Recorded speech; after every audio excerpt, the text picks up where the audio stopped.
Back on my Latin America kick, today's video highlights the largest carrier in the Latin world, LATAM.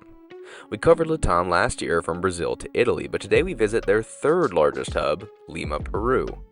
Yes, I'm excited to fly with LATAM as one of my favorite carriers, but today we're in Lima because I was hoping to check out the brand new airport that they've been building for years. I came out here in March and flew LATAM to Madrid, but they didn't make the opening date. So I came back in April, and they still hadn't met the opening date. We'll discuss why it's delayed, when it may finally open, the history of the Lima airport, all while enjoying LATAM's 767 business class as we fly from Lima to Miami and look at that product. So I encourage you to use the chapters to find the content you're looking for. In 1960, Lima's city center airport had overgrown its capacity, and the country opened the Lima airport to take over the role of the nation's aviation hub, naming it after Jorge Chavez, the Peruvian pilot who completed aviation feats until passing as a result of a plane crash in 1910. At opening, it was the most modern airport in the Latin world, but was then left without renovations for 35 years. It played host to each of Peru's major carriers over the years, including now LATAM Peru. In 2001, Germany first got involved with the airport when Lima Airport Partners was awarded the task of expansion and remodels. Lima Airport Partners, or LAP, is a German-American association under Fraport, the company that runs Frankfurt Airport and now owns majority shares of airports in Turkey, Brazil, Slovenia, Russia, India, and Peru. By 2005, they had completed the renovations, including the terminal remodel, added shopping center, and Ramada Hotel outside the terminal entrance, before further expanding the airport in 2009. In 2018, roughly 10 years behind schedule, the government delivered the land for a second runway, terminal, and tower, supposed to open in 2023. The opening was postponed because of the pandemic, but was then delayed again and again. As of March, the project was listed at 99.5% complete but had no official opening date. Currently, the present terminal is operating at almost twice its capacity with 24 million passengers in 2024. The new terminal, however, will open with only a 30 million capacity, which just doesn't seem big enough, although it is supposedly going to grow to 60 million in years to come. We still don't really know when it's going to open. The rumor I've heard is June, but different agencies and administrations seem to blame the previous one for the delays. Welcome to the existing terminal here in Lima. This is the terminal that's existed since 2009 in its current state, and while it's overgrown, I don't think it's all that bad. To help maintain growth, I honestly feel like they should plan to maintain this one in addition to the new one. Maybe make it all domestic flights or regional flights, something like that. They just have to figure out how to connect the two terminals easily, hopefully inside security. But no need to decommission it, I feel like. Once inside, we were here at a fairly calm time in the morning, so check-in was a breeze, especially for LATAM, the airport's largest carrier by far. Heading up for departure, they added a shopping center in 2005, and there was people seemingly here just chilling. So it does sound like they plan to have a similar space with the new terminal once finished. And then, immigration and security was fairly quick as they no longer stamp passports in Peru, although the new terminal's security is rumored to be even faster.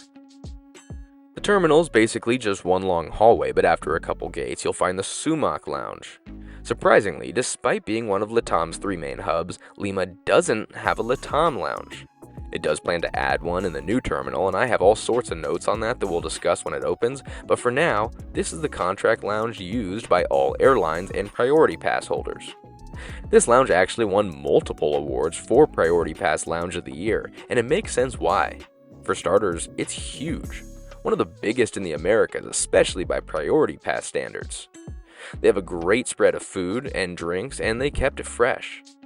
By the way, when I flew LATAM from here to Madrid in March, I noticed they have an additional dining room with probably 20 to 30 additional tables in a back room that they open up at busier times of the day.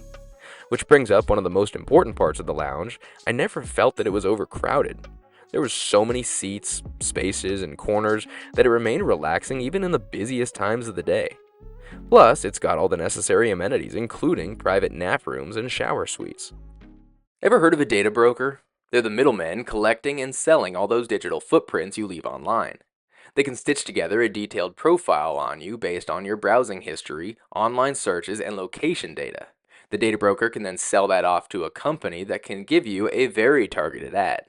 So no biggie, right? Well, you might be surprised to learn that these same data brokers can sell your data to the Department of Homeland Security or the IRS even. And I, for one, don't want the tax man showing up at my front door because of some search I did on my phone. So, to mask my digital footprint, I protect myself with ExpressVPN. With the click of a single button, the ExpressVPN app encrypts and reroutes 100% of your online traffic through secure servers, making it impossible for third parties to monitor and collect your data. And with servers in over 100 countries, you can change your IP address to virtually anywhere in the world. With the amount of places I travel to, I connect to a lot of public internet points, so hiding my IP address is super important considering it's the best way for these data brokers to access your data. And you can use it on any device. I now use ExpressVPN on my phone and computer, and it's super easy to use. With the app installed, just tap the button to turn it on, and that's it. You're protected. So protect your online privacy today by visiting expressvpn.com/Patrick Shea. That's expressvpn.com/Patrick Shea to find out how you can get up to 4 extra months free. expressvpn.com/Patrick Shea. I honestly love how much light gets into this terminal. Floor-to-ceiling windows allow a bunch of light and great ramp views, the only bummer being the hallway for arriving passengers so you can't get directly up against the window. At Gate 17, we were preparing for boarding this 15-year-old 767-300ER. LATAM boards with groups and business class passengers get Group 1, which they encourage to line up early. There was a document check and a full bag search which delayed boarding a bit, but then we got on board. Most of LATAM's long-haul aircraft still sport a 222 configuration, but the Brazilian aircraft and the 767s rock their newest 121 configuration, not including the new 787 business class debuting on May 4th. This is one of my favorite looking business class cabins out there, and it creates some really comfortable seats, although the bummer is that the 767 has a much smaller cabin, but still a 121 setup, so each seat is much narrower. There's a large headrest to complement the seat that's fairly firm. The armrest along the aisle can be retracted, but since the odd-numbered seats are right on the aisle, I preferred the extra barrier there. The seat shell has this padding on it, but there's also some storage here. There's the shelf to stock with items and a cubby that's not huge, but can at least fit all your chargers. The inside of that shelf has all the seat and privacy controls with a reading light up at the top. There's multiple windows, although in the even rows, one of them's blocked by the seat shell. I do like the counter, but, like the seat, it's smaller on the 767. Still a good look though. And then there's a remote tucked into the cubby on the side, along with a tray table that's also in the side. Then there's a big storage cubby on the front that can fit the bedding or anything else you want to have handy. Then in front of you is the TV and literature pocket, and then the footrest below that that's fairly narrow, and unfortunately no spot for baggage, so all bags have to go in the overhead bin unless it fits in that cubby on the side counter. Plus, no air vents. Amenities with LATAM are one of my favorite parts. You get these matching pouches with different items, including some excellent noise-canceling headphones, but the rest is bedding. First off is a large pillow that's super soft and a large comforter that's also insanely soft. Then, a mattress pad, and it's quite possibly my favorite mattress pad other than maybe Emirates First Class. We did get a water, but oddly enough, no other pre-departure beverage. But we did get an amenity kit. Considering this is considered a medium haul flight, we don't get their biggest amenity kits, but still great bags with local touches in the design and with about half the items that are in their long haul kits. But still plenty for what this flight is. The original opening date of the new terminal was in 2023, but that was pushed back due to the pandemic, as things were. Then in 2024, they announced a January 2025 opening date. As that came and went, they rescheduled the opening for March 15th, and then March 30th, and now, who knows? The project is listed as 99.5% complete, but there's still a whole slew of issues. Initially, they planned to open a highway bridge to reach the terminal, although months after the proposed opening date, that highway and bridge are still yet to be seen. They also planned a subway stop named Airport, but that hasn't been built either. It also appears that the station is located next to the current terminal, which is supposedly being decommissioned, plus there would be no way to get from that station to the new terminal, as there's a river and a highway between them, not to mention it's on the opposite side of the airport. At the moment, most employees and a good amount of passengers currently arrive to the airport with public transportation, but they haven't even planned a bus route to the new terminal. The subway station is supposedly going to be ready in 2028, and not only are there no plans for the subway to be extended to the new terminal, but the company says that it isn't interested in such a project. To try and make the March 30th opening date, they built temporary bridges to access the terminal next to where the main highway is supposed to go. Officials are worried, however, that this will create a bottleneck, and travelers will be forced to be stuck in traffic in the streets near the airport, which they label as a crime-filled neighborhood. The transport minister even said, "Imagine something happens with a bus full of tourists in the area of Callao. It would be catastrophic." Like the subway station, the government says the highway will also be ready in 2028, leaving years of these temporary bridges to the terminal. On March 18th, Lima airport partners urged the Ministry of Transport to respect the contract and ensure the March 30th inauguration. But it was announced that the March 30th inauguration would not happen, as the necessary tests had not been completed. This seems to be a theme, as the issues seem to be the result of political turbulence, with 24 transport ministers in 24 years, leading to contract controversies creating tensions between Lima airport partners and the Ministry of Transport. According to LAP, the ministry violated the agreement in January by postponing the opening date again despite the 99.5% progress without including LAP in the decision. If LAP can actually prove noncompliance from the ministry, they could receive significant compensation. Meanwhile, the ministry says that it's not noncompliance, but there are additional tasks that have yet to be completed, such as an additional leak detection system being needed for the fuel plant. A Peruvian source listed 3 main resolutions. A mediator could validate the actual status of the pending tests, referencing the 99.5% progress. LAP could see legal action against the ministry for non-compliance based on the contract protections. Or the government can seek political negotiations to maintain potential future infrastructure investments. But each month that the opening is delayed, the country loses an estimated $4.2 million in tourism revenue.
With a flight under 6 hours, they were quick to get our meal out. We were handed menus and placed our orders before departure, and while I didn't remember to get footage of the menu until work the next day, you'll also notice that these shorter flights have a much smaller menu than the transatlantic operations, which have full beverage inserts and multiple pages of food. LATAM has some great wines in my opinion, but they also have some of my favorite catering on their flights departing South America. On this flight, we get a full breakfast after departure and then a lunch before arrival. Here's my biggest problem with LATAM, however, and one of the only problems I've found. This is my 7th flight with LATAM, but it's only the 2nd time that my first meal choice was available. That means that out of the 12 meals I've had on board LATAM flights, only twice did they still have my first choice. Basically, if you aren't in row 1 or 2, there's a good chance that they're out of most options by the time they get to you. A few times there's only been a single option left when they got to me, so they rock up to my seat and just say, "You're getting the salad." Fortunately, I did get my first choice on this flight.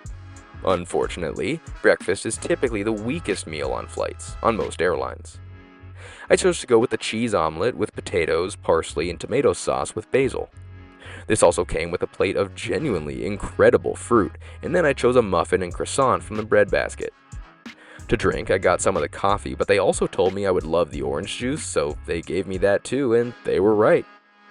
The dessert, at least by breakfast standards, was a parfait with vanilla yogurt, tropical fruit jam, and granola with chia seeds. Perhaps the best part about LATAM for me is the bedding. So even though it's just a 6-hour daytime flight, I wanted to lay it all out and be comfortable. Unfortunately, these even-numbered seats are right along the aisle. You can lower the armrest, but I find that leaving it up along with a seat shell allows for some added privacy. Setting up the bed starts with quite possibly my favorite mattress pad in the skies. These things are thick and have some good cushion.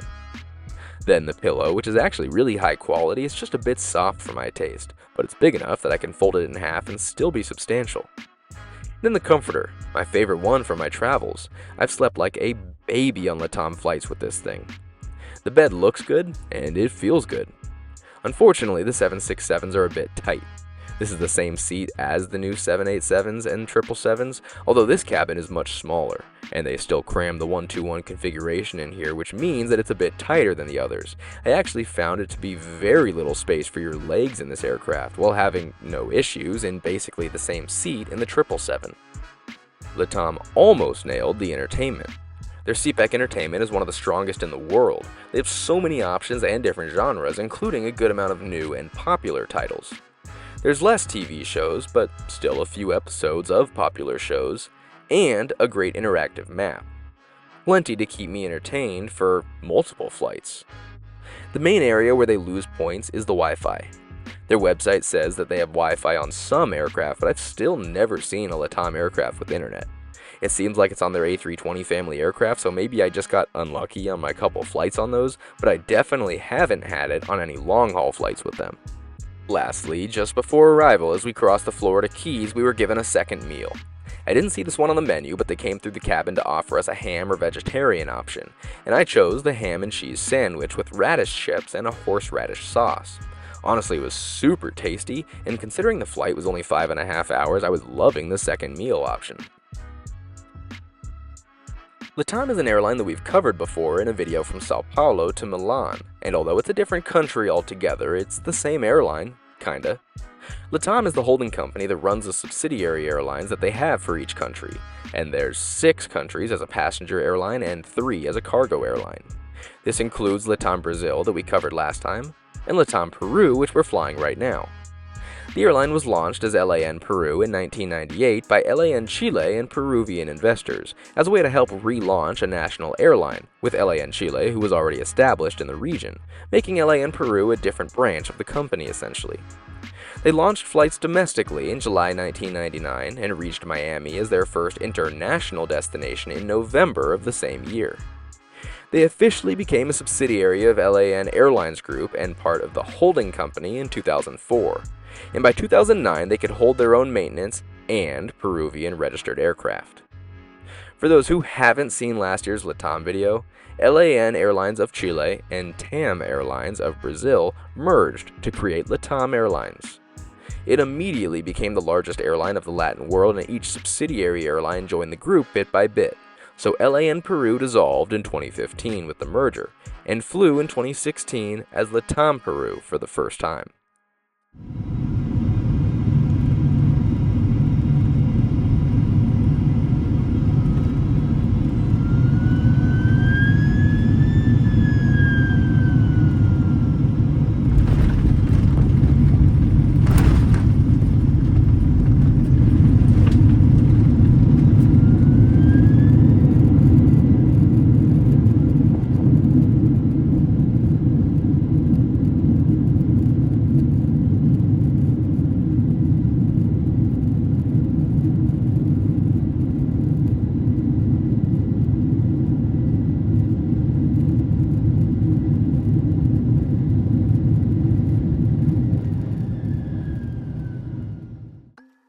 Always down for another flight with LATAM.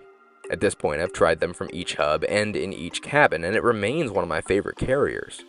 The biggest drawback I've found is the cabin discrepancies. They've got the 121 cabin featured here that's one of the best looking seats out there.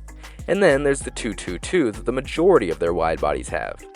Either way, you're getting a good seat in my opinion, either a ton of privacy or a ton of space. I also find their soft product to be one of the best out there.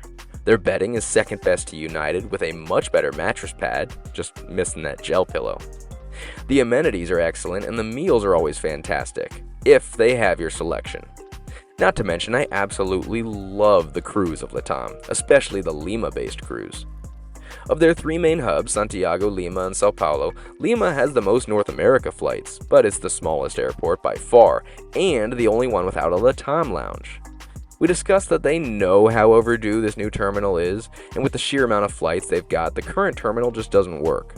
I mean, it's not every day that you've got more bus gates than jet bridges. It's giving Lisbon.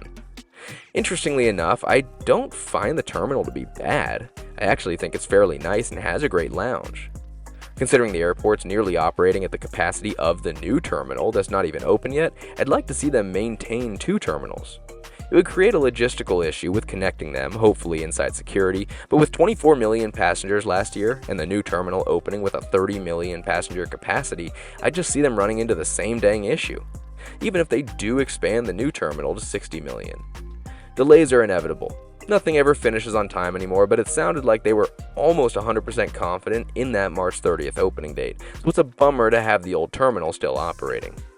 I definitely want to check out the new terminal, but at this point I might be moving on from the inaugural, and I'll just wait until it's solidly operating. What do you guys think about the new Lima airport though? Do you think it'll help LATAM grow their third South American hub?